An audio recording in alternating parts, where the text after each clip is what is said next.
ব্যাপারটা হচ্ছে কাশ্মীরের ঘটনাটি যে ঘটেছে খুবই মর্মান্তিক ঘটনা, মানা যায় না। আমারও বহু পরিচিতি ওখানে আটকে রয়েছে। কিন্তু তা বলে তো এই নয় যে কিছু মানুষ আছে যে অনেক কিছু বলে বেড়াচ্ছে, যারা রিলস করছে বা ফটো ছাড়ছে, সোশ্যালে যারা কাজ করে বেড়াচ্ছে, তাদের উল্টাপাল্টা বলে বেড়াচ্ছে। তো আমার কাছে প্রশ্ন হলো, তোরা কি খাওয়া দাওয়া বন্ধ রেখেছিস? নিজের কাজ বন্ধ রেখেছিস? ইনকাম বন্ধ রেখেছিস?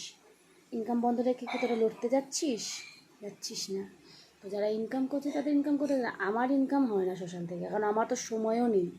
ঠিক আছে, যে ঘন ঘন তাও আমি চেষ্টা করি অ্যাক্টিভ থাকার, কিন্তু ইনকামের জন্য না। এটা আমি বহু বছর ধরেই করছি, 2024 থেকে শুরু হয়েছে। আমি তার আগের থেকে রিলস করতে ভালোবাসি, ভালো লাগে তাই ভালোবাসি।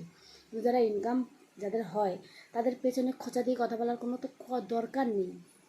এত ফাটে কেন রে লোকের লোকের উন্নতি দেখলে তোদের? খেতে কোনো কাজ নেই নাকি?